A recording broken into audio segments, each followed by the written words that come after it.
Hello, everybody, and welcome back to a bonus episode of GETL. My name is Hans, I'm Edward. and we are your hosts for now and forevermore. Or until some technology company comes and snatches you up and takes you away for good. That was a good one. Thank you. Cool. If you're new, welcome to one of the best variety podcasts on the internet that deals with gaming, entertainment, technology, and lifestyle, with a special bonus on gaming for today's episode. Yay! So if you're a long-time listener, this will be new for you too. So welcome everybody. Today we're going to be focusing specifically on the next generation of consoles.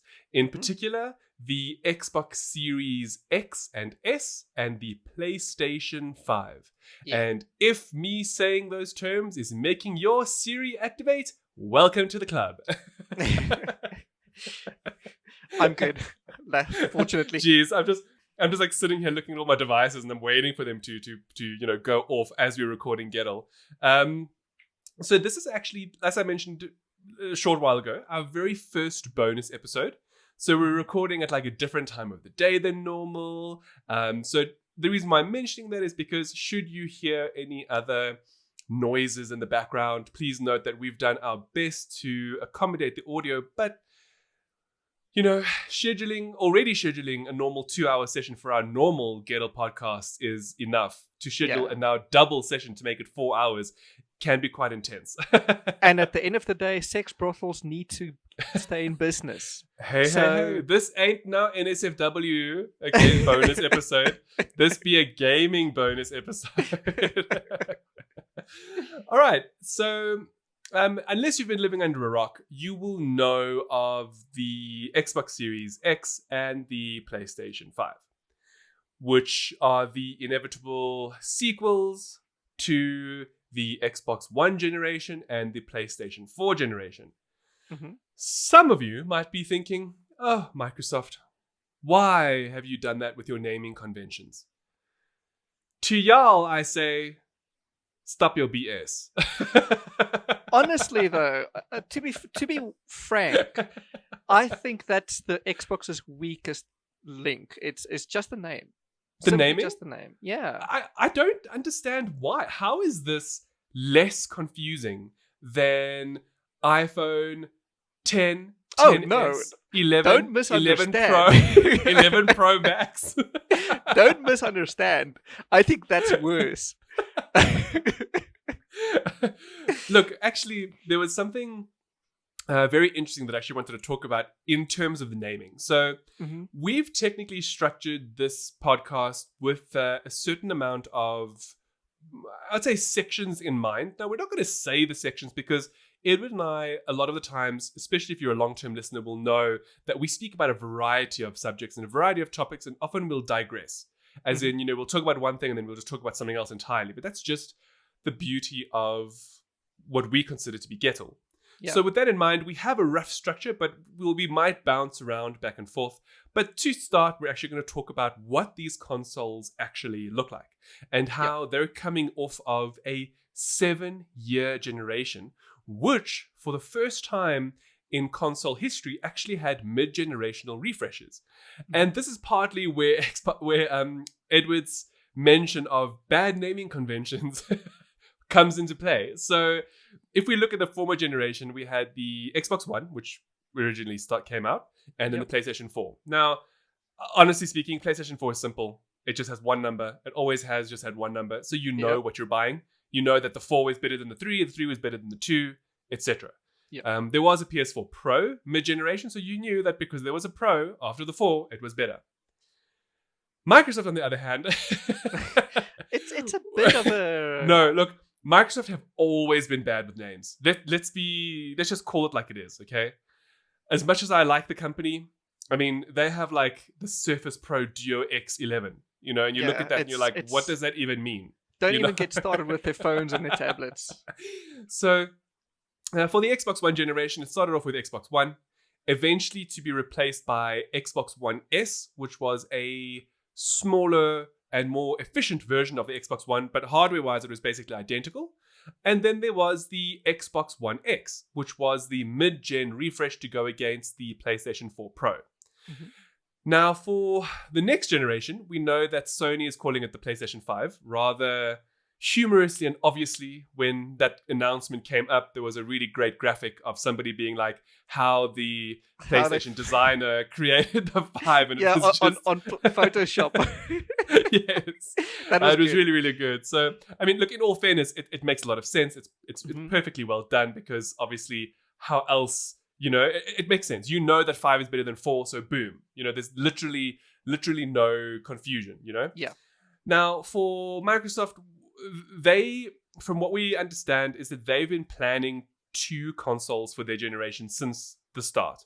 So this was always in the pipeline. Now, look, if you're familiar with the Xbox current generation, there's an Xbox One S and an Xbox One X. So therefore, all they're doing is changing the One to Series, because Microsoft wants to create these as a platform versus a hardware generation. Yeah. So now you'll just get the latest series of whatever, whether it's X, Y, Z, A, B, C, whatever the case is. So in keeping with the current X and S, they've made the Xbox Series X, which is the high-end model, and the Xbox Series S, which is the entry level. Let's rather say that. I wouldn't say it's a lower model, it's just an entry level console. Yeah. Now, we'll actually speak a little bit more about that throughout this entire discussion, because Microsoft's sort of trajectory in terms of what they're doing is vastly different to PlayStation. So anyway, okay, so right, looking at the names now, Series X is the best one, Series S is the entry level one, and then there's PlayStation 5. However, PS5 is not totally exempt to naming conventions, because they do have the PS5 Digital Edition. Yep. So I'm just going to throw that out there. Granted, it's still PS5, so it is somewhat less confusing. But there is the disc version and a digital version. Whereas for Xbox, they've made the Series X disc and then the Series S as the super budget-friendly economy discless version. Yep. So, design, Edward. Yes. We've previously spoken about the PlayStation 5. We actually mentioned how it looks a bit like a router. There's a lot of jokes going around, and we think it's very Yonic. And if you've been listening to GETL, you'll know what Yonic is. If you haven't, y'all should go back and listen. Yeah.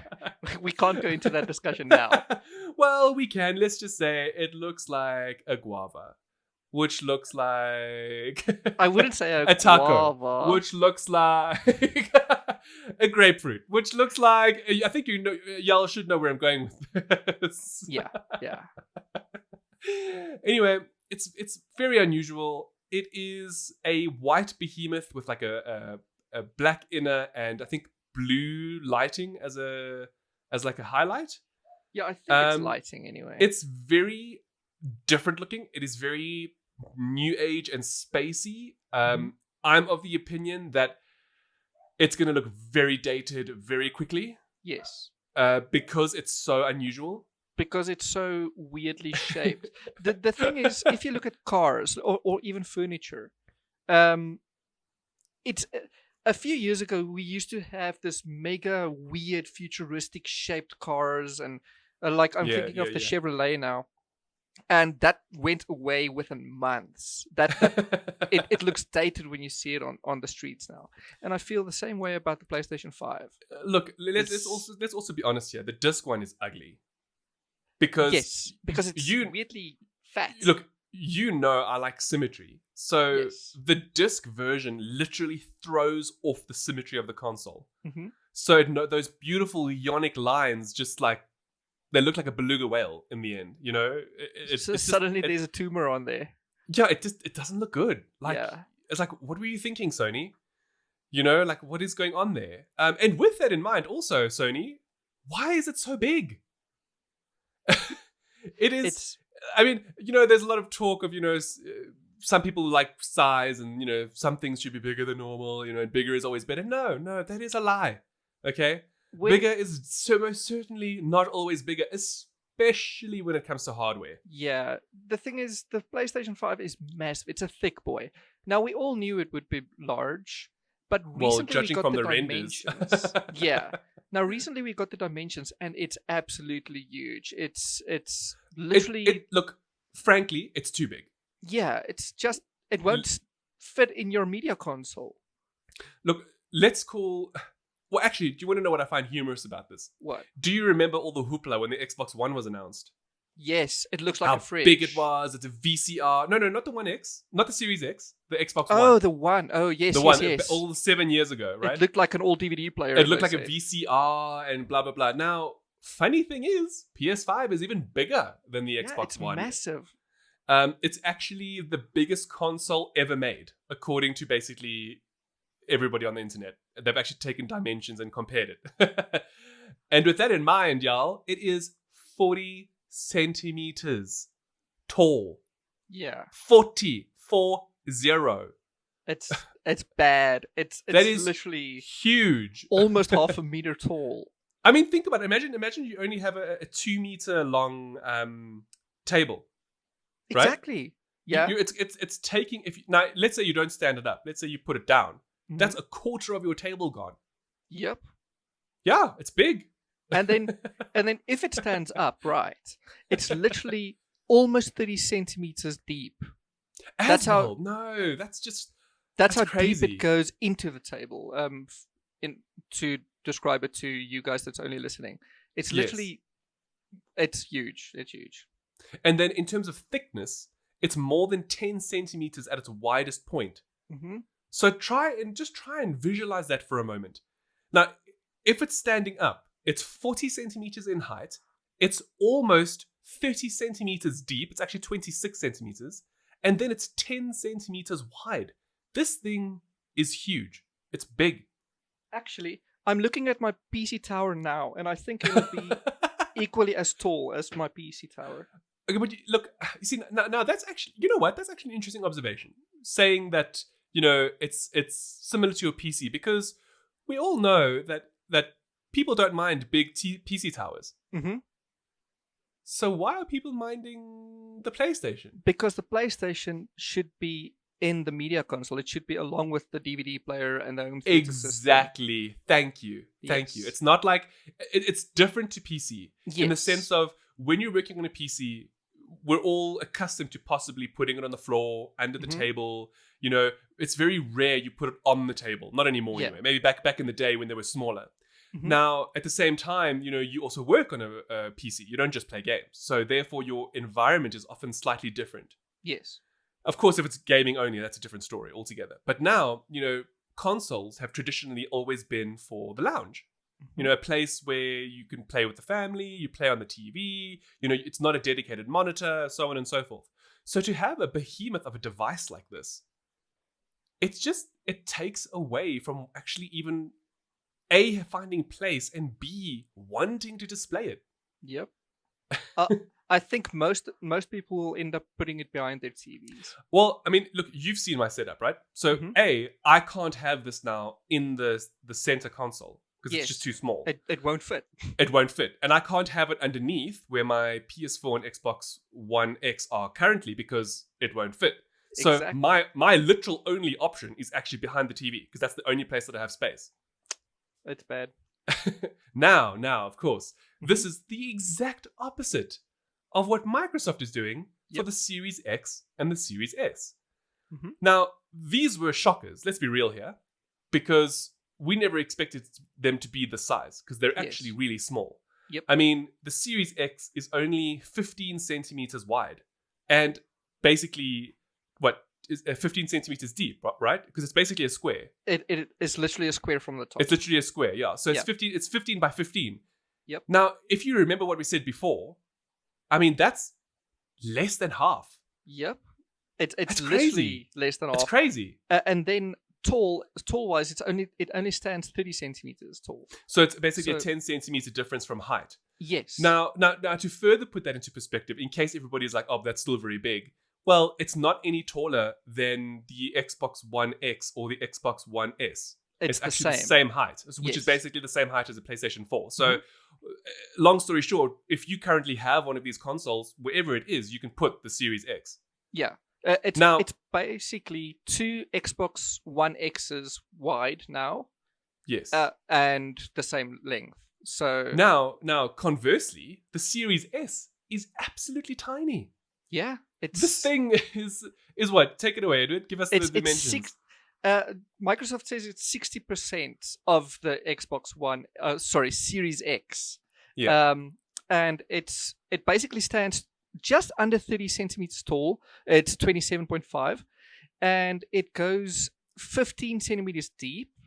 Yeah. And only it's 6.5 centimeters. That's tiny. Sorry? 6.5 centimeters. It's 6.5 yes, centimeters. and only thick. 6.5 centimeters thick. That's yeah, tiny. From the front, in other words, and it's super tiny. It's now, mega tiny. What's important to remember about the S now is that it is essentially the same hardware, straight down from the CPU down to the SSD, which we're actually going to get into soon. Yeah, but it's just geared towards a lower resolution. Now, it's just saying that, it's actually incredible in terms of how much they're able to pack in such a tiny little body. Yes. Now, yeah. No. Carry on. Now, while we're talking about these, it stands to reason we should speak about price. Yes. How much do these things cost? Long story short, it is $499 for both the PlayStation 5 disc and Xbox Series X. Yep. Then, and that works out to 11,999 South African rands. Then the PlayStation 5 digital edition is $399 or 9,999 rand. And the Xbox Series S is $299 or 6,999 rand. So, they're coming in at a fairly decent price. The generation that they're replacing, the mid-gen refreshes were going for about 8,000 rand each. Exactly. Which was about, $350, $400. So they're coming in at decent pricing, to be perfectly honest. Especially that PS5 digital edition, which has thrown a loop, for the pricing that was revealed and so on. Because there's $100 difference between the two, and the only difference is the disk drive, which means nothing. Really. Exactly. Actually, I'm curious, for those of you who are listening, do you still use discs for anything? Not just for games consoles? Because I haven't used a disc in anything for movies, music, or games since at least 2013. Yeah. So it's been almost a decade where I haven't used a disc for anything. Not a single thing I use wow. has a disc now that I think anymore. about it. That's actually so funny. Family members of ours recently gave us CDs for my mom to listen to, and we realized after taking it that we don't have anything to listen to them on. Oh gosh. Did you get a little optical external drive? No, I'm not buying anything for it. No. I will just see if I can find these things on Apple Music or something, and then okay. Because what am I going to do with it? Give it to your mom. Anyway, so these are the consoles we're going to be speaking about. Now we've spoken about the design and what they look like. Oh, and that's the one thing before I forget. So you were talking about the naming conventions, right? And you were saying how confusing they were. Now, if you look at the consoles, we've spoken a lot about PS5 and how we don't really appreciate its Yonic look because it's fat and it's not symmetrical, etc. Microsoft's version is totally different. They're clean. They're simple. They're boxes. They are in many senses forgettable, and I don't think that's a bad thing. This device doesn't need to be a showcase piece. It's meant to serve a function. It doesn't have to stand out. Actually, from my own perspective of liking products, I don't like things that stick out when they shouldn't. Yeah. Like for example, I'm not happy that the PS5 looks the way that it looks because I don't want to have this as a centerpiece for people to look at or gawk at. Yeah, that's just not me. It should be a part of the entire system, including your TV and everything. Yes, of course, everyone's tastes differ. Like I'm not the RGB person. Like I don't like RGB PCs. Like I don't do the colors. I don't like the stuff shining everywhere. Like I know I'm a Mac user now, and that's actually one of the reasons why I'm a Mac user, because I love the simplicity that Apple gives you. It just works. It's simple. There's no frills. There it is. Yeah. Even if I was a PC user, I'd be exactly the same. I'd probably just have a very small black box, which is what the Xbox is. So they're speaking my design language. Now, before I digress even further, you mentioned the names again. Now, I saw something super cool, and it was a designer who was actually talking about why the Series S has that speaker grill. Okay. Now, if anyone's seen the images for the PS5, the Series X, and the Series S, you'll note that the Series S is a little white console with a big ass black circle on it. And there's been a lot of jokes online about how it looks like a boombox, a speaker, is it going to talk to you, etc., etc. Well, the interesting thing about that is that a designer recently chimed in, and unfortunately I don't have the name and I have lost the resource. And he basically just said that there is a very good reason why Microsoft did this. And that is to set it apart from everything else, including the former generation. And when he said that, I was like, that actually makes a lot of sense. Because now, for example, let's say you're a kid and you're asking, or not even a kid, if you're somebody and you're asking somebody else to buy you one of these consoles for Christmas or a birthday or something. Yeah. And let's assume you don't need the X, you just want the S for whatever your reasons are, and we'll get into the hardware a little bit later. Now it's easy for you to say. You just tell them it's the smallest white Xbox with a big black circle. It's literally, that's it. You can't miss it. People have already said it's a speaker, so that's literally how you call it out now. The speaker console. Yeah.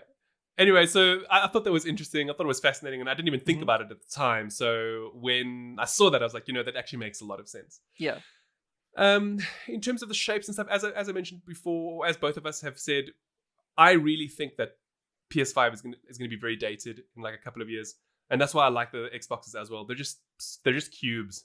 Like a cube can't be outdated. Yeah, it's simple. It's almost industrial. I'd wait. Yeah. And I still think the Xbox One S is the best design of the lot. Yeah, because the One X has a lip, which I think you aren't too keen on. Yeah. Both of them have the lip, but the X has the off-centered lip, which it bothers me. Well, this is how I feel about PS5 now. Yeah, because we spoke about it earlier this week as well. I implore you all to actually go and look up the PS5. Look for images that show the front and the back, and you'll actually notice that it has a wave shape. So that means that, let's say that you're looking at the console directly, right? And it's standing vertically. The bottom is thin, the top is fat, like it opens up. Yeah. If you turn the console around, it's the exact opposite. The top is now skinny and the bottom is fat. Which is weird. It shouldn't be that way. I don't get it. I don't know. Anyway, let's reserve too much judgment until we actually see these things. Yes. For real. we'll get it in person on launch day and we'll judge. Yes. Actually, thank you, Edward, for mentioning that. For those of you who are listening, we've actually ordered both of each. So we have the disc and discless PS5, and we have the Series X and Series S on order. So we'll have all four. And we will obviously look at them and we'll compare them. And once we've really had a good look and we've played with them for a while, we'll give you guys an opinion. What do we think? Yeah, and also there's a little sponsored segment, which is not a sponsored segment at all. Of course not. There's this guy on YouTube called Hans Haupt, and he has an amazing little channel. It's still starting out. He'll have unboxings of the videos up in good time. That's very kind of you. Yes, there will be a YouTube accompaniment to the podcast. Yeah. For those of you who have been listening, you know that I do have one. So if you want to check it out, please do. Yeah. Please like and subscribe. No, okay. We're going to now move on to hardware specifics, like what the consoles actually have inside, because this has been quite a hot topic recently. Okay, so simply put, both the PS5 and the Series X basically have the same hardware for the most part. Almost the same. Yeah, it's based on the same Zen 2 architecture from AMD for the CPU, as well as the new RDNA 2 architecture for the GPU. Yeah. But that's where the similarities end. So after that, what we're going to do in terms of talking about it is we're going to do like direct comparisons with each spec, rather than mentioning all for PS5 and then mentioning all for Xbox and then speaking about it. All right. So first things first, both of them have Zen 2 CPUs. The differences, though, is that the PS5 runs at 3.5 gigahertz at a variable frequency, just so everybody knows, it's not consistent. Apparently, it does downclock to, I think it's 2.6, if I stand to be corrected. It ranges. It goes from 2.6 up to 3.5. Yes. Whereby 3.5 is its fastest speed. Yes. Now, that's in direct opposite to what Microsoft is doing with the Series X. And that is where Microsoft is giving you a 3.8 gigahertz consistent. There's no variation. It just runs at 3.6 gigahertz. Pretty much always, yeah. And that's with it's with simultaneous multi-threading as well on Xbox. Without simultaneous multi-threading, it runs at 3.8. So sorry, wait. Yeah, it runs at 3.8, and then 3.6 with simultaneous multi-threading. Sorry, I meant to say that. Whereas with PS5, it's variable from 2.6 to 3.5, depending on what you use. Maybe if you have simultaneous multi-threading enabled or disabled, nobody really knows. Apparently, according to Mark Cerny, they've done this in order to increase the efficiency of the machine, whereby it can consistently at like microseconds boost boost up and then come down, boost up and come down. Personally, okay, well, look, I'm not a developer or anything, but I don't see how that's more efficient than just having a machine running at a consistent gigahertz. I believe it's in order to keep the thermals down, because it'll obviously help with heating and such. You see, look, I don't want to look. I'm not a developer, and neither are you, Ed. No. And we know enough about the hardware, but there are certain things that possibly, because we're not developers, we can't really speak to.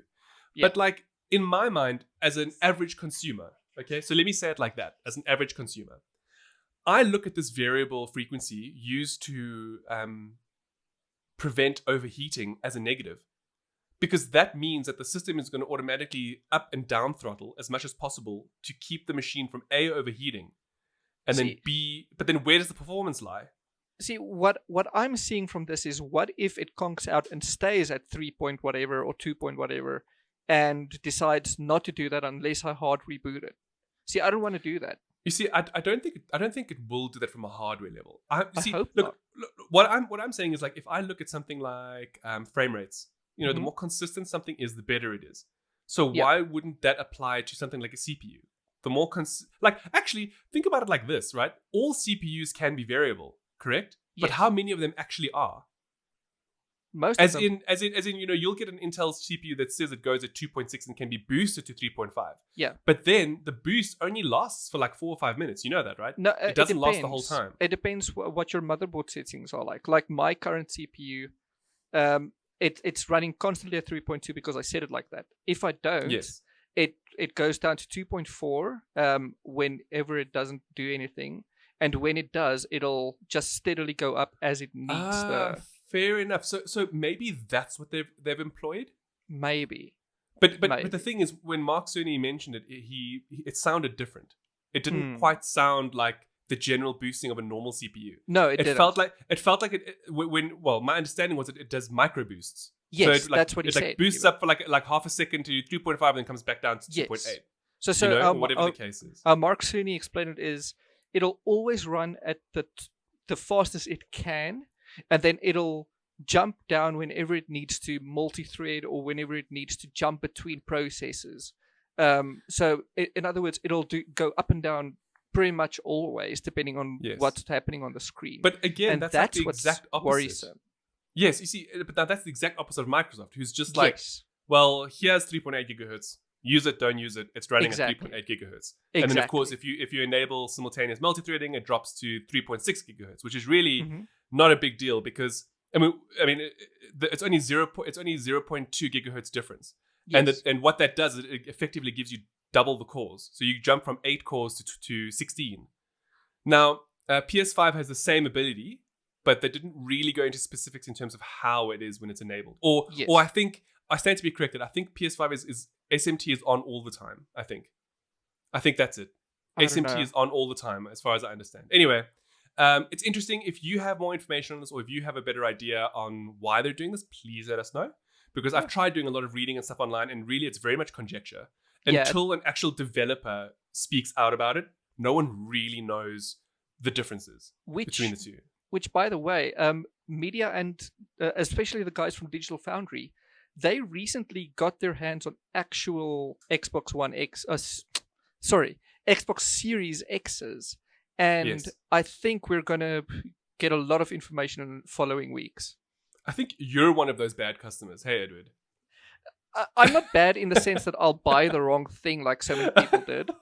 But I keep getting it wrong when I speak out loud because I'm so used to saying 1X. Look, that's actually something Justine said. She said it's been 7 years of saying 1X. Exactly. So it's not a slip up in terms of you getting confused as to what you're talking about. Yeah. It's just a slip up because you're so used to saying one thing. Now you're going to say something different. Exactly. Yeah, I get that. Now, the CPUs aside, in terms of GPUs, there are some more discrepancies here. So Series X is running at 12 teraflops with 52 CUs, and each of them are running at 1.8 roughly gigahertz per second. Mm-hmm. Whereas on PlayStation 5, it's 10.28 teraflops with 36 CUs, but at a much higher 2.2 gigahertz. Yeah. Now, again, something else to take into consideration is Microsoft's Series X is sustained. In other words, you have, as a developer, whether you use it or not, 12 teraflops of 52 CUs running at 1.82 gigahertz. Yeah. On the PlayStation 5, it's not the same. Yeah. You have 36 CUs with a maximum of 10.28 teraflops running at a variable 2.23. Yeah. Going all the way down to, I think it's 1.8. I think or 1.9. No, 1.86 or something. I mean, effectively, that means that the console drops to, I think it's 9.5 teraflops. I stand to be corrected. Yeah, I'm not sure. But I think that's its low, and then 10.28 is its maximum. Mm-hmm. So again, not to really, have pause for concern, because again, I'm not knowledgeable enough to speak about this. I will admit this. But just as somebody who's looking at this, I prefer the consistency. If I think about just like in daily things, like when you do things, I prefer to have something that is consistent. Like I know that whatever I need to draw from this pool, the value is consistent. I never have to worry about it fluctuating, Because I can only imagine you designing something and you've designed it for a specific threshold and then it can't meet it because now it's downclocking for some reason. Anyway, look, again, if you have any more information, by all means, let us know. Yeah, explain this to me better then. Help us know. Yeah. I mean, Mark Cerny has said how much more efficient this is and how much better it is. But I look at this and I'm like, I prefer the consistency. I don't understand the variability. I don't understand why that would be better than something that's consistent. Exactly. Anyway. Then moving on to memory, both systems have 16 gigabits of GDDR6 memory. Yep.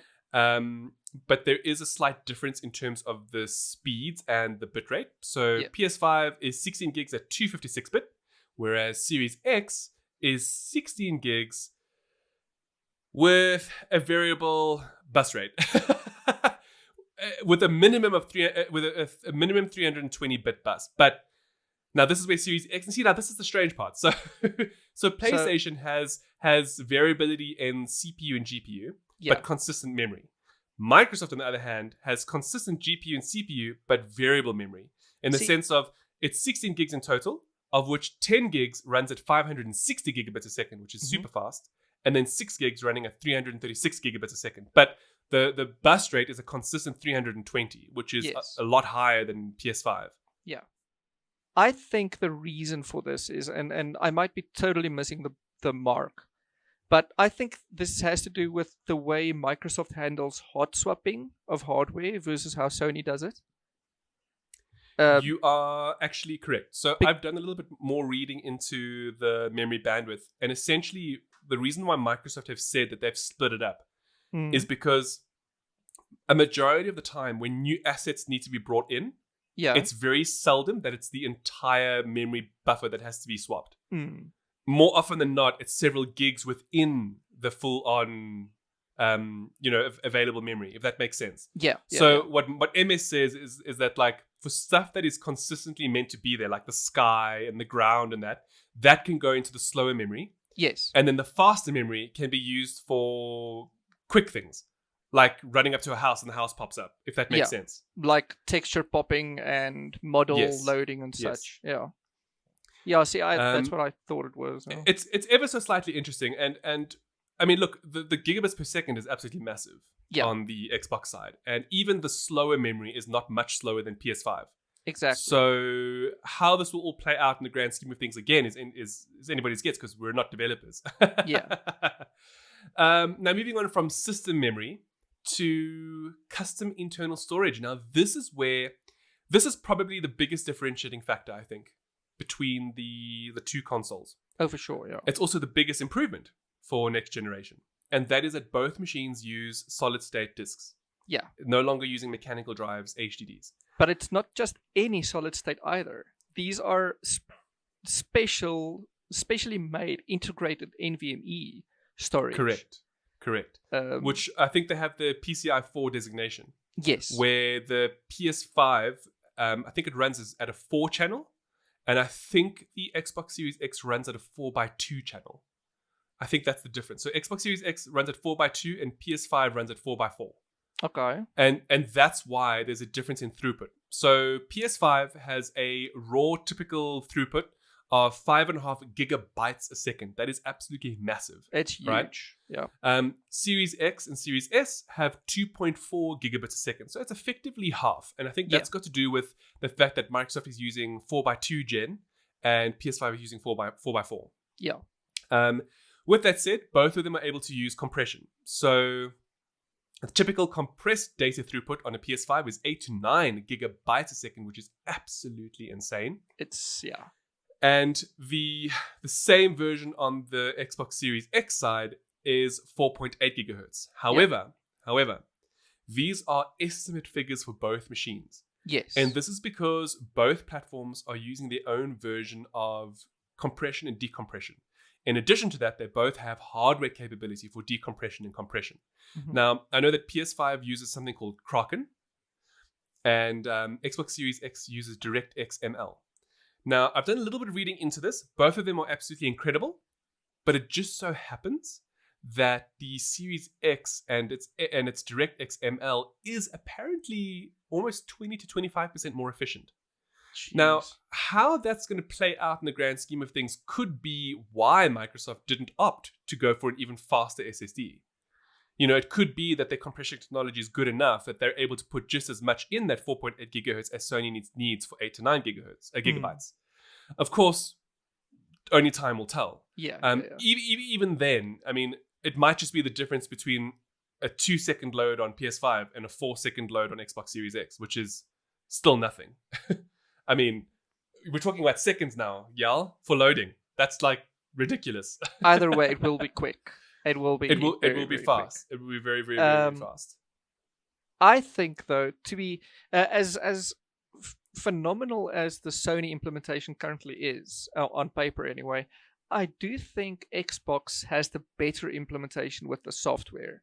Because instead of brute forcing it like Sony did, Xbox did they created a velocity architecture, is what they're calling it, which includes the direct ML. It includes different compression systems in order to essentially emulate the same speed that this is conjecture now, but it essentially doubles the speed at which the Xbox hardware already compresses.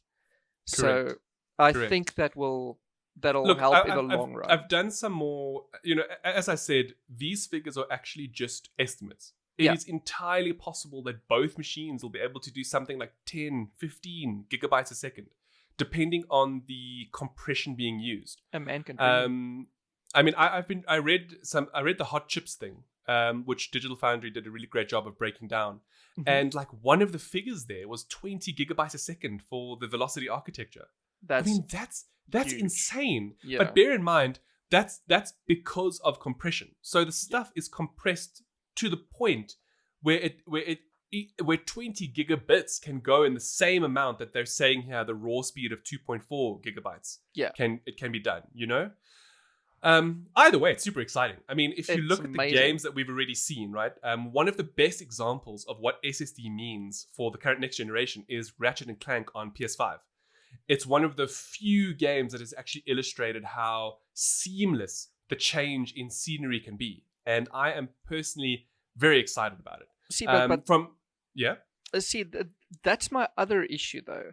All of these figures are first-party figures. I bet we won't see much difference between games or between third-party games on both consoles. Honestly. Well, no, we will. And the reason why I say this is because Microsoft's velocity architecture, as you mentioned now, is geared very differently to PlayStation 5. That's true. I have a feeling that PS5, it'll run well regardless. Okay.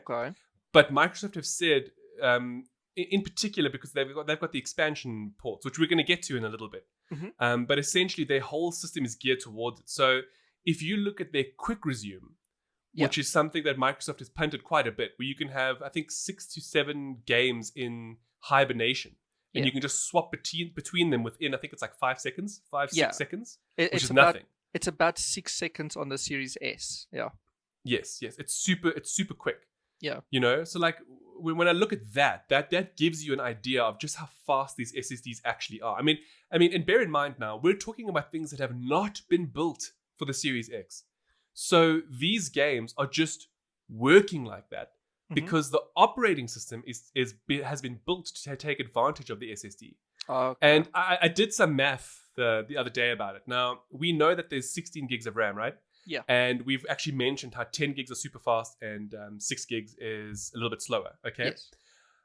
I have now something to consider, and this is different to PS5, is, and I don't know how many people know this, but since the Xbox 360 generation, Microsoft has actually been actively developing virtual machine technology, whereby every single game released on their system is built in its own virtual machine. So when you boot up a game on your Xbox One or One X or One S or now the forthcoming Series S or Series X, you're actually booting up an entirely separate operating system for the game. Oh. And then and because of that, the game is seen as a unique sandbox, a closed-off sandbox. And it's why they're able to do the smart switching. So the Xbox Series X is going to come with a 1 terabyte SSD. The PS5 will come with a 825 gig SSD, which is a very odd number, which will be even less than after the OS is taken up, I assume. But it's because they've gone with a much newer version of the NVMe. Okay. Yeah. Now, anyway, I'm digressing now. So I looked at it and I was like, if they reserve just 100 gigs of space for smart switching, you could potentially do about 7 to 8 games properly, as in the full 16 gigs of RAM can be saved to the SSD and then brought up again. So essentially, you can all the games on the SSD all the games installed on your system will be hard swappable. Well, no, because all the games will. That's only like 8 games. Look, that I wish that was actually the case. No, but and given what I've said now about every one of these games running in a VM, you would think that would be possible. But what I meant by that is I just meant that when they do the smart switch, it just copies out of memory. I know what you mean. I just mean like 7 games is all you're going to fit on the 1 terabyte anyway. Oh, I see what you're saying. Well, I mean, yes and no. Both Microsoft and Sony have said that, or more Microsoft, that they're developing a lot of, the compression technologies. And because of the SSD, it's different to an HDD. So games developed for the current generation are often oversized because of the way a hard drive works. So on a hard drive, to try and look for data, it's very difficult to, the scan times are slow. Yeah. So they often replicate data on every band within an HDD. Now on an SSD, because seek speeds are so fast, you no longer have to duplicate the data. Oh, is that why they said all the games will be cut by like 30% or something? Yes, correct. But now bear in mind, only Microsoft has promised that, hey? Because Microsoft they've got their smart delivery technology, which they're saying developers can take advantage of. Which what that does is, if a game is Series X or Series S enhanced, it will automatically only download those assets for those games. Meaning that if it's been developed properly, it'll be a lot smaller of an install than something for like the One X. It's essentially what Apple does with their apps. So if you download an app on the iPad, you'll only get the iPad assets for it. Versus the same app on iPhone. Actually, there we go, yeah. Now, look, Sony hasn't said anything to that effect. Mm-hmm. And I have a feeling that they haven't really implemented it properly. And the reason for that is because, and we're going to speak about it a little bit later, but they've mentioned how Miles Morales is going to be, I think, 60 gigs. Yeah. And that's not but including Marvel Spider-Man. But it shouldn't be. Why? Why is it so big? Do you get what I'm saying? Yeah. To me, that comes across as severely unoptimized. Like if you take what I've just said now, like there's no need to replicate the data. Why then is this game, which allegedly was developed only for next gen, so big? Well, but wait, let's we'll get into that conversation now. We have a lot to say about that just now, and believe me, you want to hear it. Okay, so moving on from storage. Well, look, just quick last little bit overview, because you've already spoken so much about the storage now. Is they both support external USB, I think it's 3.1 or 3.2, which is great because it means that the SSD that I've got now will perform extremely well on both machines. Yep. And if you opt to get a machine with an optical drive, it's 4K UHD, which is finally, Sony, welcome to the party. Yeah. Okay? Because the whole of last generation, you didn't have 4K Blu-ray capabilities, which was just a mess for so many people. I mean, but honestly though, who even uses physical media anymore? Yeah. That's why the diskless versions exist. Before we move on to the next section, just a quick side note on the Series S versus the Series X. Hardware-wise, it's practically identical, except it has slightly less RAM, a slightly downclocked CPU, and it has half the CUs basically of the X model. Now, this might sound somewhat concerning, but developers have come out in support of what Microsoft has done, because the Series S is only targeting 1440p at 60 frames per second as its like baseline. Yeah. That's like what games need to play on it. Now, the orders and magnitude difference between 1440p and 4K in terms of resolution is like 8 times. Yes. So therefore, textures and resolutions, and if you take Microsoft's smart delivery, which you've already mentioned before, the Series S will be perfectly fine. It will run the exact same games with the same effects, just at a much lower resolution, which is the whole point of the system. Yeah, essentially. But everything else is identical, though. Like the storage is identical. Yeah, I've read that. Essentially, the games will look identical. It will push the exact same assets, except for texture resolution, which will be downgraded to 1440p. And this is all thanks to how efficient the Series S actually handles the processing. Yeah. So you don't need to worry about also Microsoft Smart Delivery, hey? I mean, without that, this wouldn't have been possible. Exactly. Smart Delivery and velocity it's gonna change really the next gen. Yeah. Yeah. Okay, so now that we've spoken about the internals, and we'll probably allude to this, going forward, what they have and what they don't have. Just one quick one I have to mention. PS5 has USB-C. Like, damn it, Microsoft. Why didn't you include a USB-C port on either of your machines? That's what I'm wondering as well. I know, like, this is not a huge thing, but, like, come on. Like, I can somehow understand why Microsoft decided not to, because they have the expansion slots, but that doesn't remove from the fact that USB-C is that's such a good point, Edward. Okay, before we move on completely, we have to mention that both consoles from PlayStation and from Sony and Microsoft they're doing completely fundamental differences in terms of expansion, storage. Yeah. So with Series X and S and the Velocity architecture, they have created a proprietary drive, which they've currently partnered up with Seagate to produce. Yeah. It's going to resell for $220. So it's going to be a crap load of money. Yeah, okay. So for 1 terabyte, it's going to be 3,500-4,000 Rand. Now that is a lot of money. All right. However, it's not vastly out of line of what a PCI 4.0 NVMe drive would go for today. Okay, it's not vastly outpriced. It is more expensive, okay, ever so slightly. But of course, what did we expect from Seagate? They always overprice their gaming things. They really do. With that said, the good news is Microsoft is opening up the memory units compatibility to other manufacturers as well. So Seagate is just in the beginning, but after whatever exclusivity runs out, other people will be producing for it, so it'll be great. Yeah. Now Sony's version, literally nobody knows anything about because Sony has literally said nothing. So all they've said is it will be upgradable. You can plug in any NVMe of your choice. Yeah. However, there's a caveat to that statement.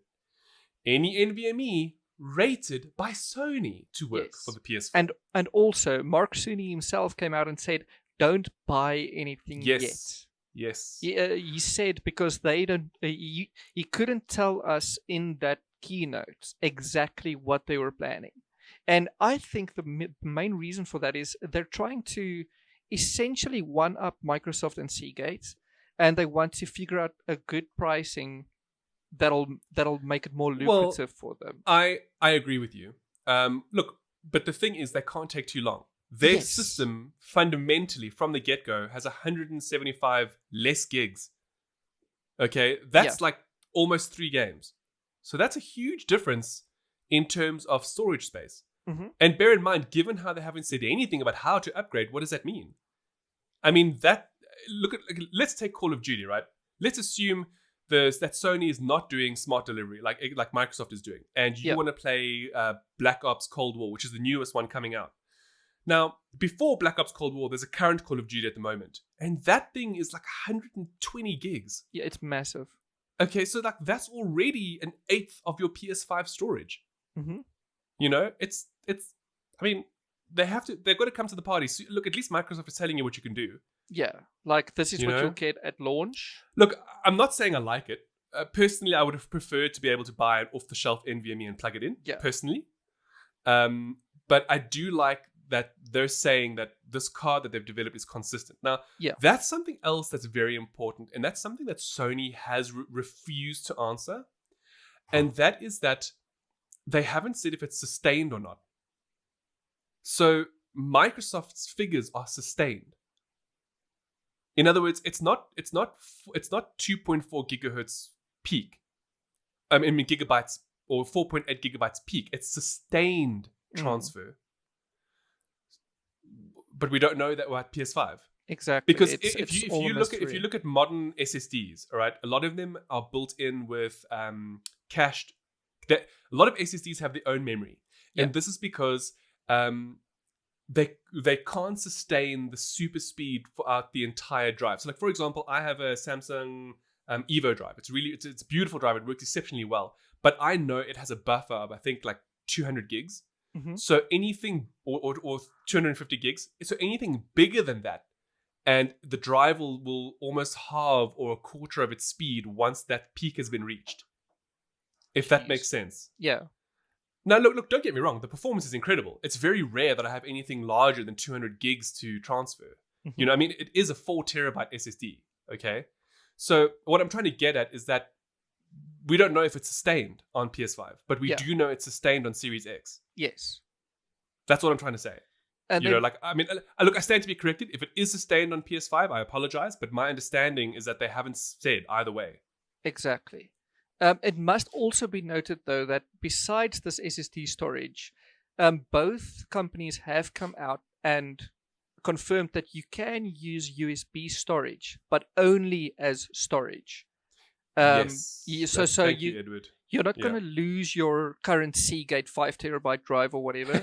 As long you can still use it on the new consoles via USB, and I guess on the PS5 via USB-C. That's a great note actually, and that's because both consoles are backwards compatible. Yes. So PS5 only with asterisk select PS5 titles, PS4 titles. Yeah, it's backwards compatible too. Whereas Series X is backwards compatible with everything from the original Xbox through to the Series X. Yeah, essentially all. Essentially the entire current Xbox One X library, and then all future titles, obviously. Yes. So and what Edward is also referring to, which is really nice, and I speak more so from an Xbox perspective because transferring anything in PS4 is an absolute nightmare. yeah, But what I'll be able to do is once I get a Series X, I can literally just plug out the SSD that I'm using on my One X into the Series X. Boom, I'm done. Mm-hmm. I can play all of my One X games without even thinking twice about it. Yeah, literally, it'll just work. Literally. And something else to mention as well, which we also had confirmation of just the other day, is Microsoft will allow you, no word on whether Sony will do this or not, but Microsoft will allow you to move Series X and S developed games from the internal SSD to an external HDD or SSD. No. The only difference is that you can't run games off of an external SSD or HDD unless it's the proprietary drive. No, Okay, and that's for obvious reasons. Cerny did say you can do that as well. It was in the same keynote as the. Oh, did he? The Oh, SSD. fantastic! Yes. Yeah. Fantastic. That's actually but really you can't good to run know them. Yeah. So yes.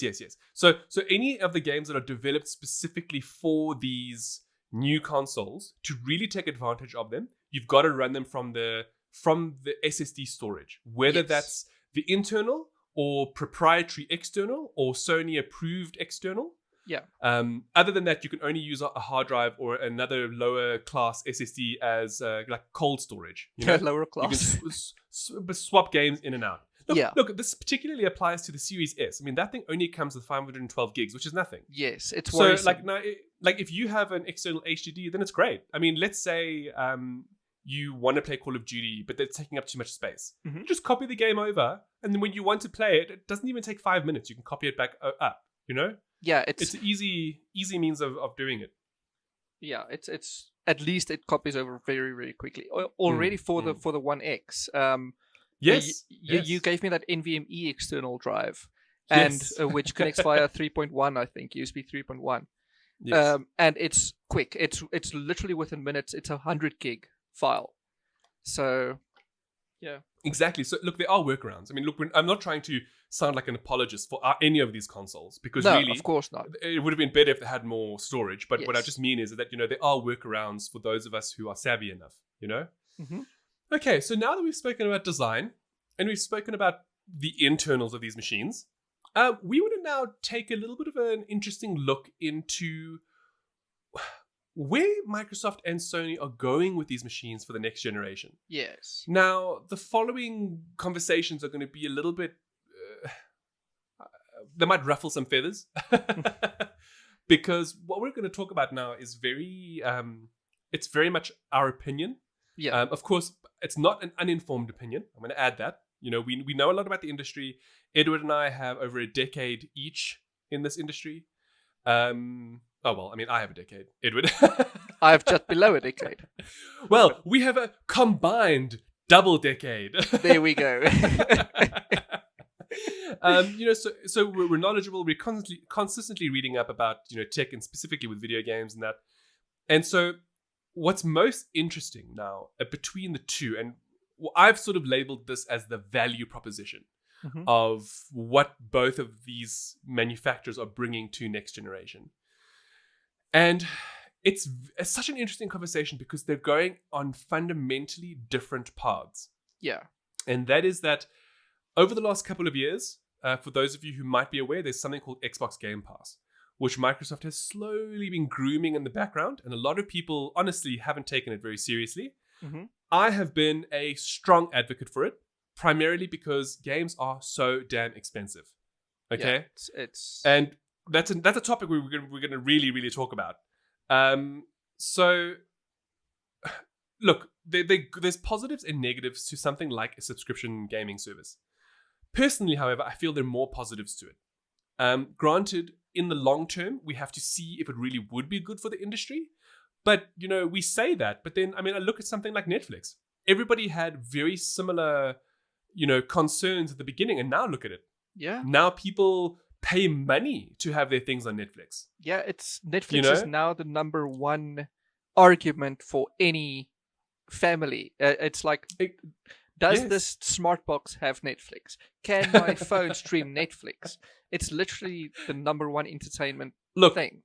There's a lot of rubbish on Netflix as well. Oh, of course. And I think that's the big concern from a gaming perspective is people are worried that Game Pass is going to saturate the field with lower quality games. Now, I actually disagree. Yeah. And the reason for that is because I only have to look at the mobile games industry to prove to you how that is not the case. Exactly. Now, mobile games industry until Apple Arcade launched didn't have a subscription model. Okay, what they did have were microtransactions, and the number of rot that you can find on mobile game app stores is shocking. Yeah, 90% of the games are made just to suck you dry, in terms of cash. Which is sad. Which is horrible. It's not pleasant. Okay, there are very few games that don't have microtransactions. Yeah. Now, the console and PC space hasn't been as adversely affected by those kinds of things. It has been to an extent, but thankfully not that much because, I mean, when you're paying $60 to $70 or more for a copy of a game, you better bloody well be getting a good amount of content. Yep. Okay? Because that's a lot of money to be spending. Whereas, a mobile game of like 99 cents or $2, do you really care that it's got microtransactions in it, See, but it's different. It's a different rationale. It's an entirely different mindset. Yes. With that said, when Apple Arcade launched, people were skeptical, but a lot of people find it to be an incredible value for money. Yeah. It's $5 a month, and it's your pick of what? Almost 100 games, eh? Or is it over 100? It's more than 100 by now. But they add like 1 or 2 games every month. And does everybody want to know what the most interesting part about this is? Most of those games don't feature microtransactions. On the on Apple Arcade, none do. Yeah, but think about that for a second now. So therefore, that proof of concept from Apple has disproven that Game Pass will feature low quality microtransaction filled games. If it's Do you done see what the I'm same saying? way, yes. No, I get what you're saying. You get what I'm saying. Now, of course, there are microtransactions, obviously, in most console games, even those that are part of Game Pass. Yeah. But what I'm trying to say is that one of those rationales was that, oh no, Game Pass is going to weaken the ecosystem because how will these games make money? Yeah. But it's the mobile model has shown us that a subscription model removes the need for microtransactions. There we go. Exactly. And, therefore, that's why I said I'm against that thought, because I believe that Game Pass is good for the industry, not just in terms of the availability of games, but, and most importantly, and Edward will talk about this, accessibility. Yes. So essentially what it comes down to, if you're poor, you don't have access to the latest and greatest games. Not even poor, just if you're on a lower income, really. Yeah, even then. Sorry, I am quite crass. But that's like me, for instance, or well, growing up, it's always difficult to find. Let's be honest, okay? Let's be honest. Games, even the cheapest Series S, at 7,000 rand, or $300 is a lot of money. That's a lot of money. Now imagine that's basically one game every year, essentially, because games nowadays they cost upwards of $1,000, if not more. Yeah. Now imagine saving for one of those games multiple times through in 1 month. Like October is coming up now as we record this, and they call it Broketober for a reason. All these AAA and quadruple A and whatever A titles are releasing next month and the month following with Cyberpunk, and all of these games are 1,000 rand and up. Now imagine, I think it's 1.5 from a South African perspective. Yeah, it's bad. Now imagine the premise of Game Pass is this: all first party titles for Microsoft, and this includes recent acquisitions, this includes old acquisitions, all first party titles to be released in the future will come to Game Pass on day one. So now let's say you are one of these people who you've saved up $1,000. Now you have to choose one of these many AAA titles that releases in October. If you can, hey? Exactly, if you can. With Game Pass, you pay 10% that. It's literally 100 rand a month for Game Pass Ultimate. Oh, well, sorry, 150. 160, I think. Hey? Yeah, for Game Pass 159, Ultimate. yeah. Sorry, I was thinking Game Pass PC now. Oh, but I mean, no, but you don't even need Ultimate. Like, if you don't care about xCloud, which we haven't even spoken of yet, or Xbox Live Gold, it's only what, $100? Exactly. Hey? It's $100 on PC and I think 60 on console. Really, $100 is like. It's. I mean, we're talking about games that cost almost a minimum of 1,500 rand, yes. right? So you could effectively, if you're not interested in playing online, get Game Pass for a whole year. Yeah, for the same price. Which includes what, 200, 300 games? Yep. It includes 200 to 300 games and all future first-party titles on day one, on release day. Yeah. You'll get to play those titles. And now, literally this morning, I saw the news. Microsoft will allow you to pre-install any title, whether you own it or not. So not only can you get Game Pass, but let's say, so a recent acquisition happened, and let's say the new Doom expansion is coming now. So not only can you preload that from the game, from this Microsoft Store, you'll also be able to probably play it on day one. On day one. Yes. Actually, I love that preloading thing because it's amazing. Look, you've now specifically spoken about accessibility from a lower income person. Yes. All right. But you don't even have to be a lower income person to see the appeal of this. Now, something we haven't spoken about just yet, but we'll just do a really quick one, is how Microsoft have made a lot of purchases recently in terms of adding to their Microsoft Studios portfolio. With the most recent and biggest purchase being ZeniMax Studios, which includes it's Bethesda, it's id Software, it's Arcane Studios, and that's just like a whole lot of huge franchises like Fallout and Doom and Elder Scrolls and upcoming new ones like Starfield, which I'm super excited about. So all of this stuff now, okay, including everything else that's in Microsoft's portfolio, whether that's Halo or Gears or Forza or Hellblade, and there's actually a heck of a lot, like Minecraft and Flight Simulator. There's a lot. I mean, people have had this narrative of Xbox has no games for a long time, but honestly, today it couldn't be further from the truth. Anyway, all of these games and more are now going to be available on Game Pass day and date of release on the Xbox ecosystem, whether you're playing on PC or on Xbox. Yeah. Now, one of the things that I wanted to bring up about that now, first of all, from a value perspective, it's incredible. There is nothing that can come close, okay? Especially if you decide to pick up the cheaper Series X and get yourself Game Pass. There is nothing, there's no equivalent on the market. You cannot get a PC for $300 or 7,000 Rand that can do what a Series S can do. Yeah. And now you bundle that with a 150 Rand subscription, you have something that is unavailable anywhere else. Okay, that's number one. So from a value perspective, in my personal opinion, there is nothing better than this setup. However, what I wanted to add to this is people often forget people with disabilities. Now, Alana Pierce, she works for Funhouse and she used to be part of IGN. She actually had a video where she spoke about what Game Pass means from an accessibility perspective. And she specifically mentioned this from people who might have disabilities.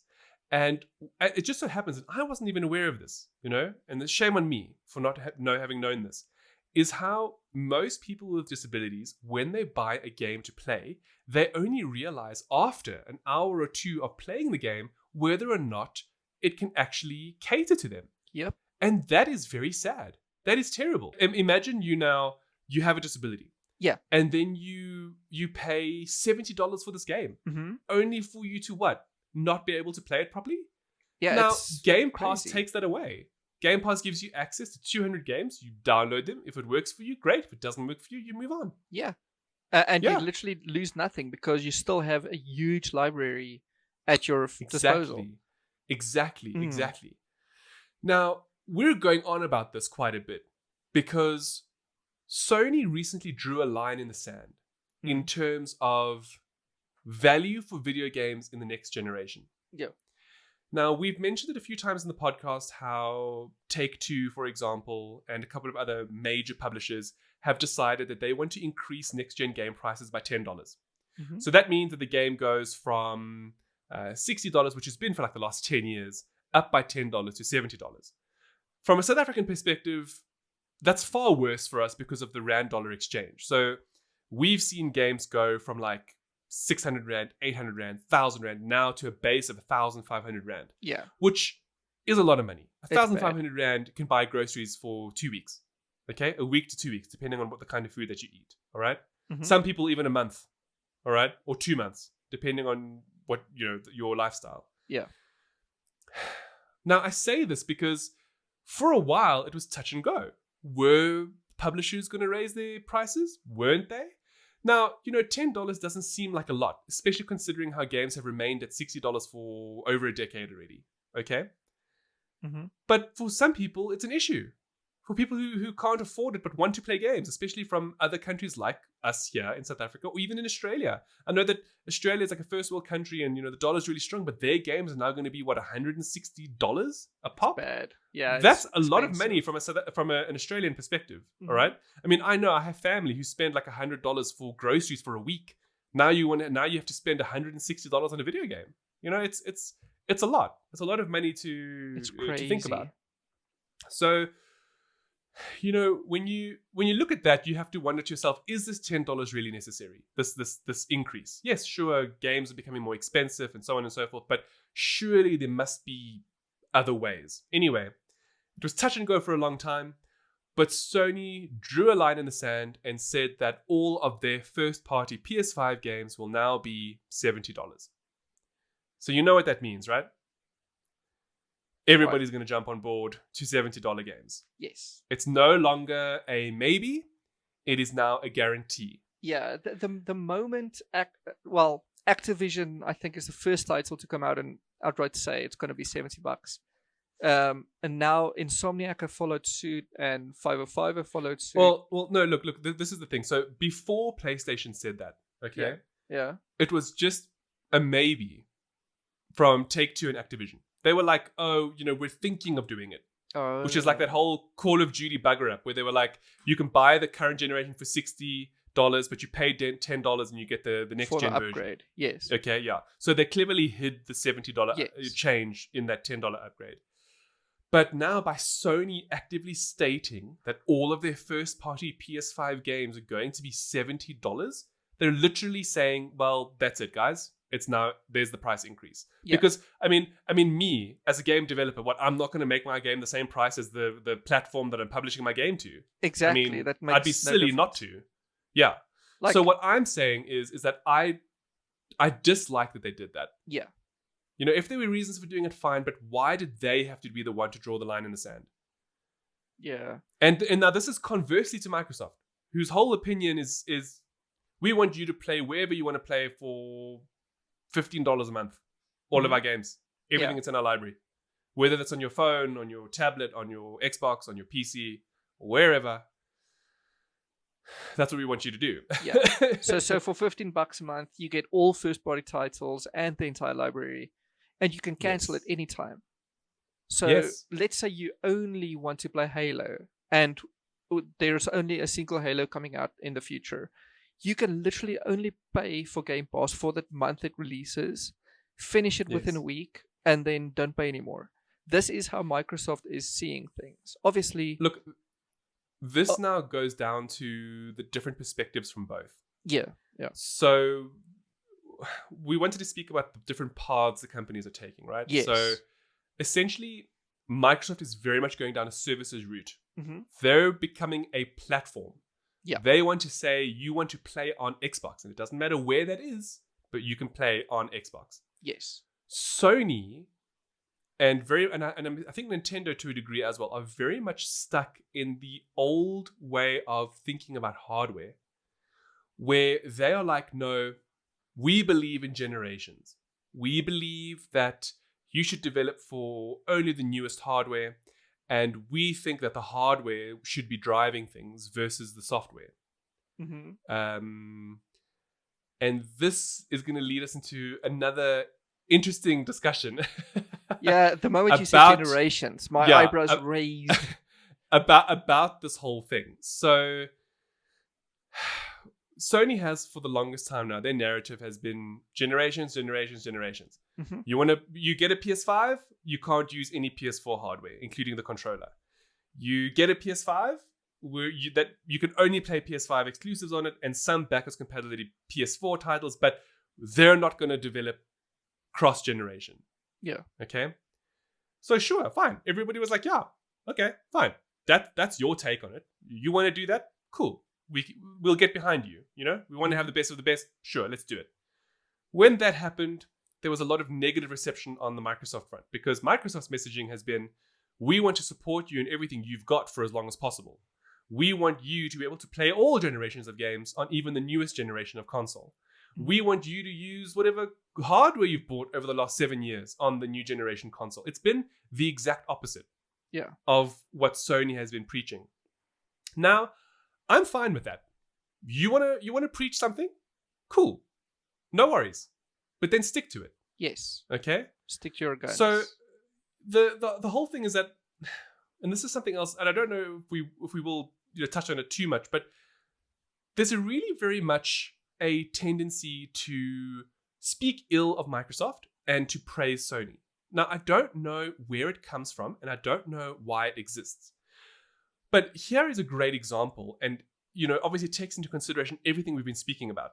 So when Microsoft said, no, we're going to develop cross-generational. So for at least the next 2 years, some, if not all, of our next-gen first-party games will run on Xbox One. The Xbox One family.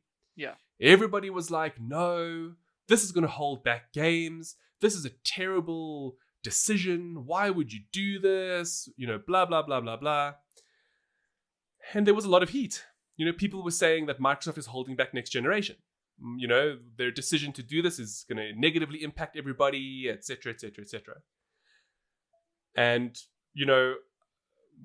like Edward and I looked at this and we were like, why? Yeah. Why is it a negative? Why is it that I should leave my library behind? I've spent thousands and thousands of rands on it. Why shouldn't I have the ability to take it with me? Exactly.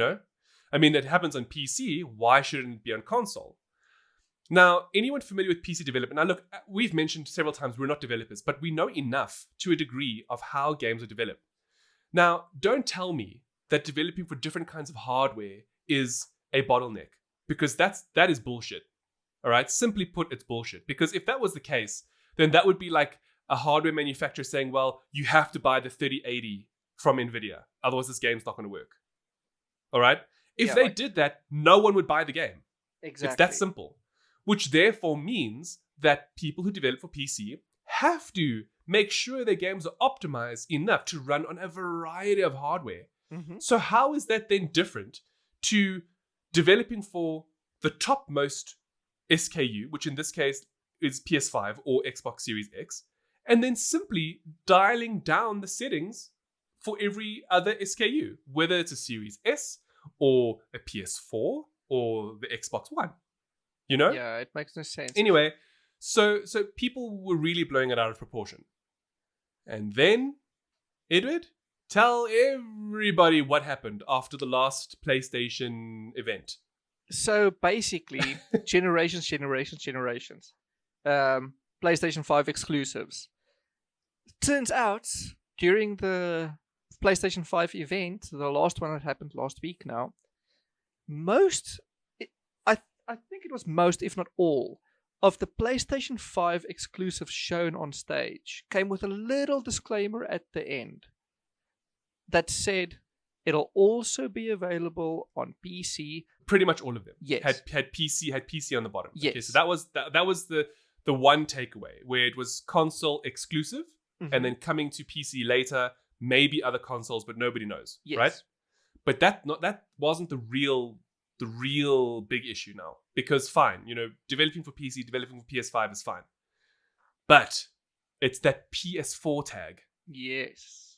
Okay. Like, all of a sudden, after everyone learned that Horizon Forbidden West and Miles Morales would only be on PlayStation 5, after they were told, listen, you got to pre-order your PlayStation 5, because it's going to be, if you want this game, you'll have to get the newest generation console, because we believe in generations. a week after we all learned that, oh no, sorry, actually PlayStation 4 owners it wasn't even a week. Yeah, That's it wasn't the worst even part a week. about it. So like, no, sorry, there is a Miles Morales for PS4, and if you pay $20 extra, you can get the PS5 version as well, or whatever.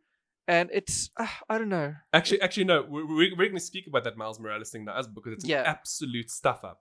Okay, so just to summarize what Edward was trying to say now is there was an event. They showcased a lot of games. Many of them said they'd be on PC. Sure, no worries. You know, everyone is fine with games coming to PC as well.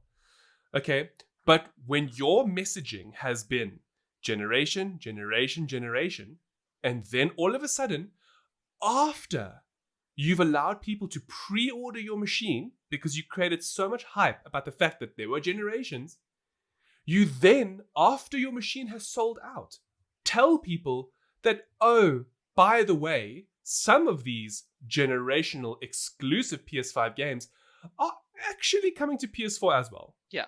Like, I'm sorry, that is shady. Yeah. Shady. As we've said, Miles Morales and Horizon Forbidden West were both meant to be PS5 exclusives only, okay? And they were selling points because Miles Morales is a launch title. Yep. And Forbidden West is coming out next year. Yep. Then they changed gears and said, no, it's going to be cross-platform. Now, this is the interesting thing. Before we get into the specifics of what I want to talk about with Miles Morales, I want to mention how now no one has a problem with cross-generational development. Yeah, suddenly no one bats an eye. Where people bashed Microsoft for doing it, oh no, it's fine that Sony's doing it. It's actually good for gamers. These were legitimate articles I saw being published saying, oh no, it's good that Sony's doing this and not forgetting about PS4 owners. And I'm like, what? Yeah. Why is there a double standard? I saw a post literally that said, Sony's decision to do this cross-platform validates the reason why people shouldn't get rid of their consoles. Not one single mention of Microsoft's console. Not one. You see, this is the thing that bothers me. So I don't have an affiliation for any of these console manufacturers. I couldn't care less. They're multi-billion-dollar companies. Goodness knows they don't care about me. So why do I care what I'm playing on? Like, there's no affiliation here. You know what I mean? There's no allegiance or loyalty. At the end of the day, we're all gamers. Yes. And from that perspective, I'm personally of the opinion that Microsoft is doing more for gamers than Sony is. Yeah. You know, also, Microsoft's messaging has been very clear from the beginning. We will support cross-generational. You can play all of your games from the past. We're going to try and support it for as long as possible. Yes, there was some hoopla because it turned out that I think the new Forza and the new Fable won't be on Xbox One, but they never said it would be. They said for the first 2 years of development, which is what, 2020, 2021.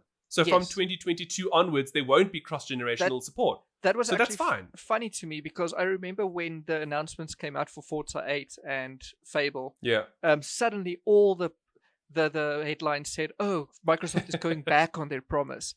These are the same people that said Microsoft shouldn't do this. This is the same people that said Microsoft shouldn't be doing cross-platform because it's bad for development and it's bad for I don't know, the company's finances. And these are the same people now that are praising Sony for what they're doing with PS5 and releasing the games cross-platform. So it's something that Edward and I have observed with some interest at just how biased a lot of media actually are towards the Sony platform. And, you know, we don't abide to that. You've got to be called out. If Microsoft's making a mistake, they must be called out. Exactly. If Sony is doing something like this, they must be called out. It's really that simple.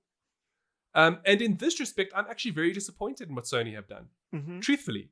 I mean, not only have they now backtracked on this whole exclusives and developing cross-generations and blah, blah, blah, but now with this whole Miles Morales thing. So we've mentioned in a normal GETL episode about what 505 Games did with Control, where they are now preventing people who own... Now, bear in mind, this game is only a year old, okay? Yep. They are preventing people who own the game and the season pass from upgrading to the next-gen version of the game. They're just saying, no, sorry, it's not possible. You can't do it. If you want it, you have to buy the all-new Ultimate Edition, which is literally the exact same game, but now including a next gen upgrade perk with like basically a texture pack download. That's basically all that it is, and the season pass. And people are super, super upset about it, and for good reason, because they've actually shown, like I actually I tweeted about it. I tweeted images from the Xbox store where it literally shows that upgrade as an add-on. It's literally an add-on. Not only that, many PlayStation users have noticed their season pass, their Ultimate Edition, not Ultimate Edition, their Complete Edition, whatever. Yes, it included the upgrade. No, they changed, and then it was taken away, and then reverted back. Yes, overnight. Yes. So look, we've spoken about how 505 Games should not be doing that, and that is really it's a terrible thing to do to consumers. Yeah, that's well. The For the Gamers company, which has been the slogan for the last 7 years, is doing the exact same thing to people who own Spider-Man for PS4. Okay? They are now calling the Miles Morales add-on an add-on to Spider-Man Remastered. Okay? Yeah. A remaster of a game that's not even 2 years old. Now, everybody? This is after they said Miles Morales would not be an add-on. It would be a standalone title similar to that Last of Us, that Uncharted title, and it would not include Spider-Man. Now all of a sudden it includes Spider-Man because it takes place after Spider-Man, and also on PS5 it includes an upgraded version of Spider-Man, but not to current owners. You see, that's just such a. So let me condense this. Essentially, current Spider-Man owners, Marvel Spider-Man owners, they have PS4. The option to purchase Miles Morales on PS4 or PS5. Regardless of which one you purchase, you'll get Miles Morales. Current Spider-Man owners will not get an upgrade to PS5 Spider-Man, but Miles Morales owners can get an upgrade to PS5 Spider-Man for $20 extra. You see, does that make sense? and how much is this Miles Morales? So Miles Morales is $40. It's a $40 game. $40. Yeah. Just on its own, without anything. Yeah. Okay. Explain this to me in layman's terms, right? So I'm getting a PS5 now. Yes. I only own Spider-Man on PS4. Yes. Okay. I now want to play Miles Morales. I have to pay $40. Yes. And then on my PS5, I pay it on my PS5, obviously. Yes, obviously. Then I don't get remastered Spider-Man. You do not. No, you can. I only get Miles Morales. You can play your Spider-Man, but it would be the backwards compatible version. Okay, fine. But now, if I wanted the PS5 remastered version of Spider-Man, I have to pay $70 on top of Miles Morales. Yes. So $70. Yes. At the end of the day, it'll total you $70. I would love to know why this is even happening. When, and I'm just going to say it like it is, okay? When all of Microsoft's first-party games are getting free upgrades for Series X. That's all I want to say. That's all I'm going to say about that. Oh, why is this happening? Do I have to pay for an upgrade to a game I already own for a next-generation machine? Yep. Why should you pay for this if The Witcher 3 is being CD remastered? Projekt Red. Yes. For free. Okay, now, bear in mind, we're saying remaster, but like, let's be honest here. This is not a remaster, okay? No. This is just a higher res texture pack. Yeah, sure. Maybe they've gone back and they've added some extra optimization and features to take advantage of the SSD and that. But you know what? So is CG Projekt Red. So is Microsoft's first-party studios. Listen, how is this possible? Why is this even a thing? I promise you now, The Witcher 3 remaster for PS5, and they already confirmed, by the way, everyone is going to get it. On the release date, how it should be. Every single user, whether on Xbox, on PC, or PlayStation, will get the remastered assets for free. Now, I bet you this is going to be the single most best remaster you'll ever see in a game, and it's free. Look, again, we're saying remaster, but okay, Witcher 3 came out in 2013, right? So, Yep. so 2013, 2014. So, like, from that perspective, like, honestly, I take my hat off to CD Projekt Red for updating that 7-year-old title for free for next generation. Yep. Whereas here we have Sony with a first-party exclusive, which wasn't meant to be on PS4. It was meant to be PS5 only, now also appearing on PS4, but you can't get the upgrades unless you pay for it. Thank you, Sony. Yeah, thanks. Hashtag for the payers. Okay? Yeah. Allegedly. Look, I know it sounds like we're being really negative, but it's a shitty thing to do to your customers. I'm sorry. Yeah. It's a bad look when your competitors are providing free upgrades to all of their games if you already own them, and you can't do the same. You have to charge your customers. Like, how is that a good look for your company? It's just not. I just don't fathom it. I can't. Like, let's say this was a Microsoft Smart Delivery title, right? Mm-hmm. Essentially, you wouldn't even have to worry about it. Yeah. You would just get your Series X, plug it in, turn it on, boom, there's your Series X optimized game. Yeah. And, I can say this because throughout this current generation, Microsoft went above and beyond to optimize games for the One X. Themselves. As in, Microsoft, the company, went ahead and optimized games that developers didn't for their machine.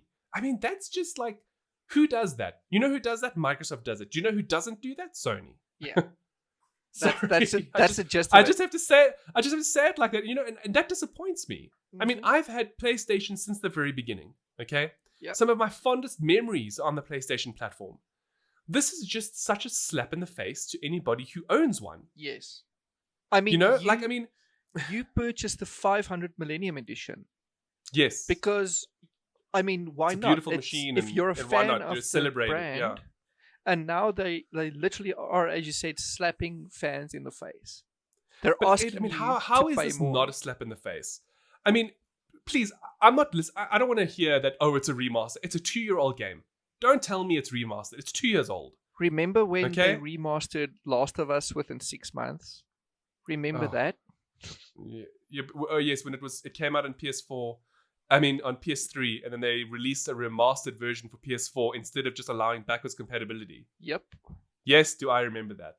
And speaking of backwards compatibility, again, shout out to Microsoft, who, again, literally has an entire department dedicated to enhancing backwards compatible titles. To the point where, for example, if I boot up Cameo Elements of Power, which is a game I absolutely love from the Xbox 360, it will have an enhanced frame rate, an enhanced resolution, and enhanced HDR for nothing, for free, just because I'm an Xbox user. Yep. I mean, why is Sony not coming to the party? That's the big question here. That's the big question. It's so bad. And again, it now leads down to the path that they're taking. Microsoft is saying, we're doing services, we're becoming a platform. Sony is saying, we believe in the hardware. And even then, they're backtracking on the statement. I'm sorry, we've got to call it out for what it is.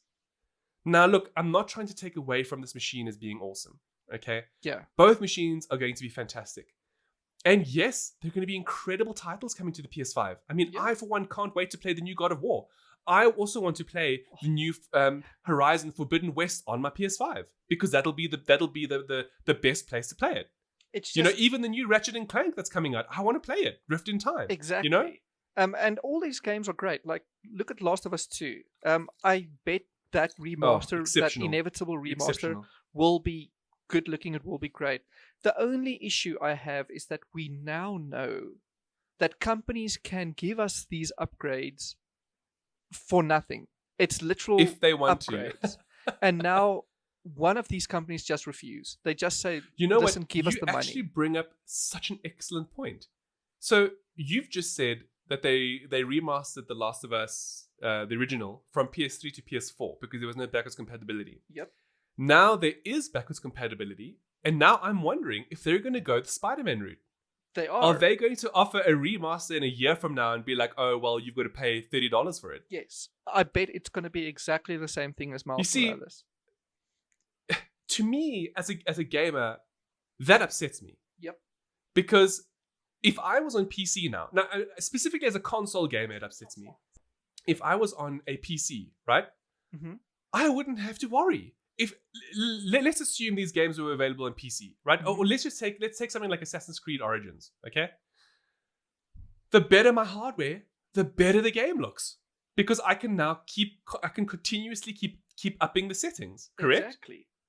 And that doesn't require me paying anything extra. Or rather, so why then should this happen for consoles? And this is where my main argument lies, because Microsoft is not doing that. So what gives Sony the right? It's amazing. You see, that's my big issue. That's my big issue with what they're doing at the moment.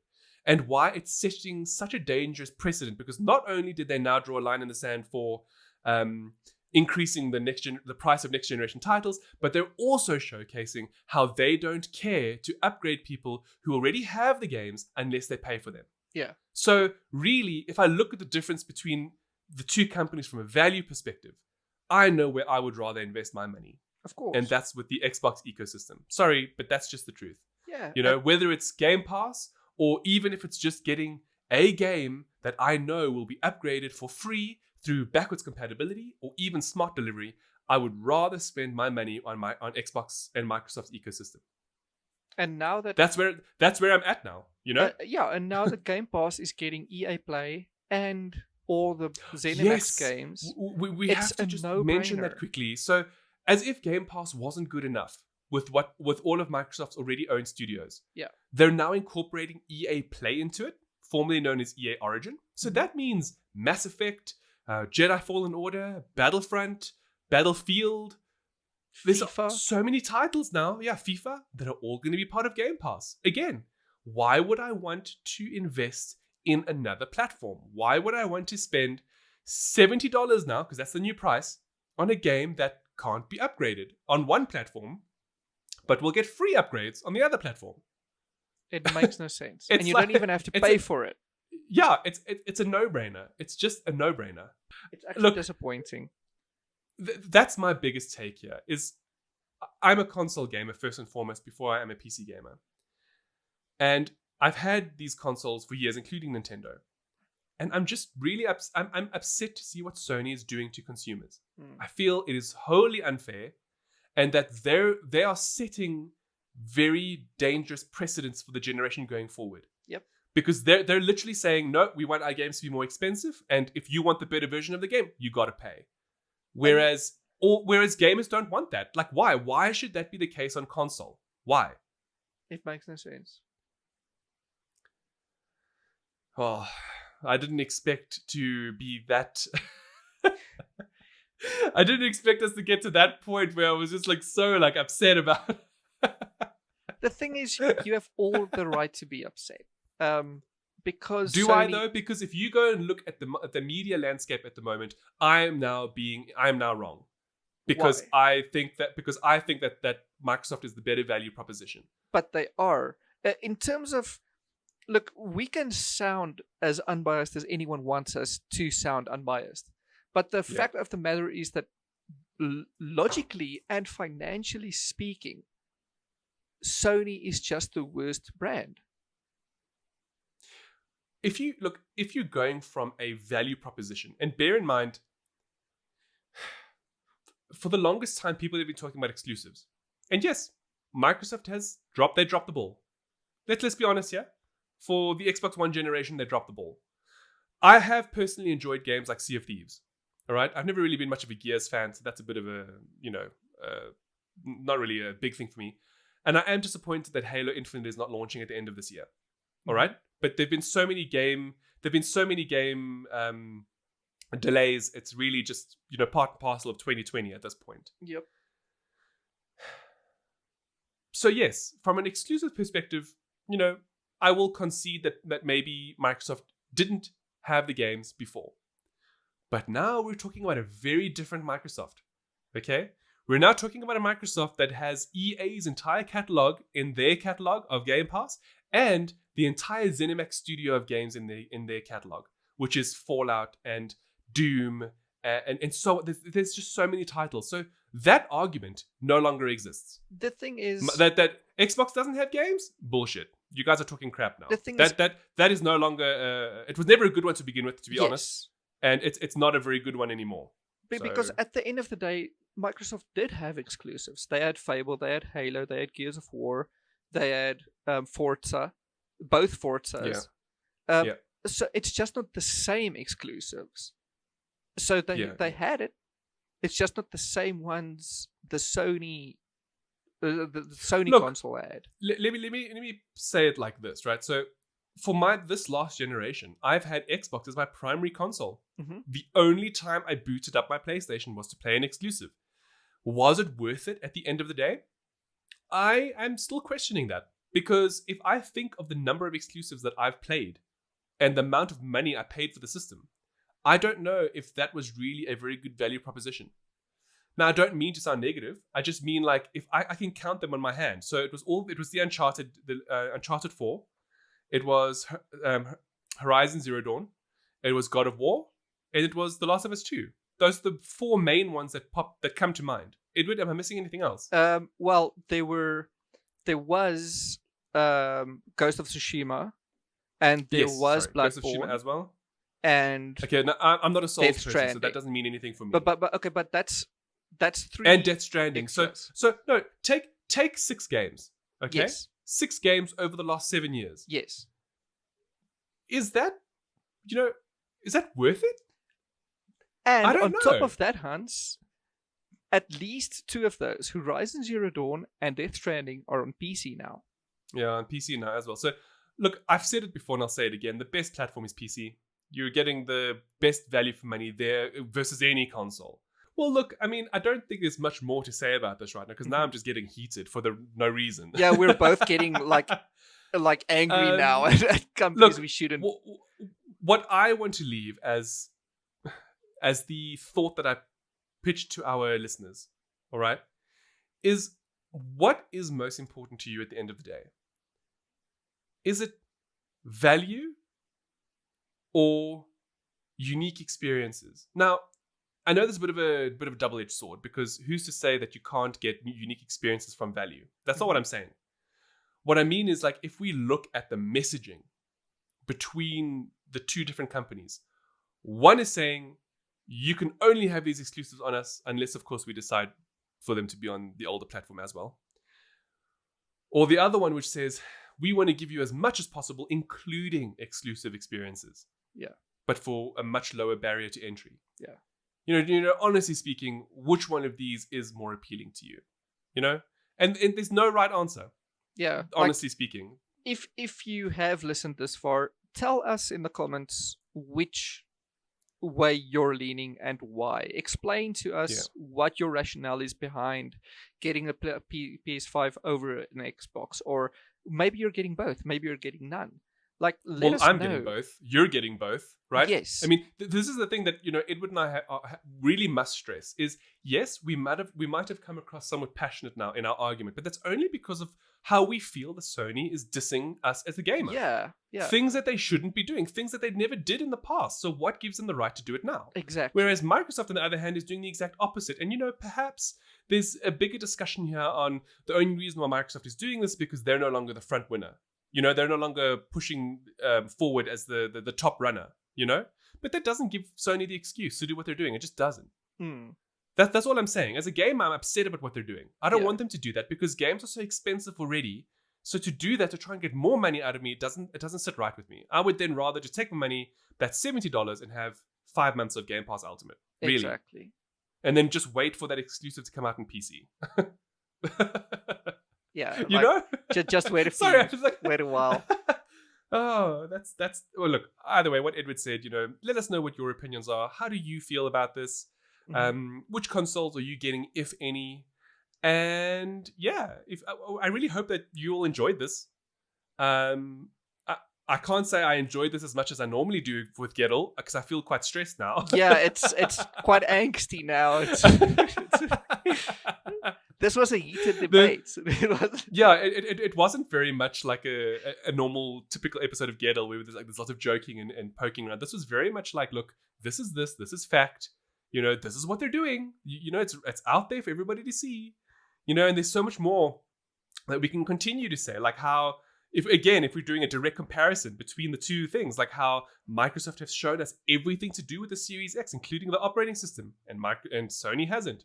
We don't know how the operating system works. Yeah. We don't know if there's smart resume. Or, we don't know anything. Yeah. I tweeted about how it makes me feel like a clown. I pre-ordered this machine that I know nothing about, and now even the games that they said were going to be exclusive to it are not anymore. So I'm like, why did I order it?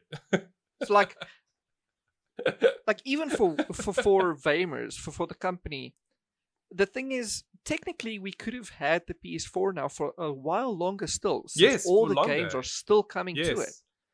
Yes. So I don't know. Look, also as a early adopter, it's always nice to have the newer stuff. I will admit that. I'm not going to say otherwise. So we've done it now. We've pre-ordered all of these machines. We will be getting them very soon. So yeah, that's that. Please do let us know what you thought of this bonus episode. Yeah. And thank you for listening. It's been a very long one. Yeah. Gosh. So with that said, thank you so much for listening. We'll see you guys on our socials, and it's been heated. Yeah. With that said, everybody, ciao for now, and see you all next week for our normal resumed programming. Ciao. Bye.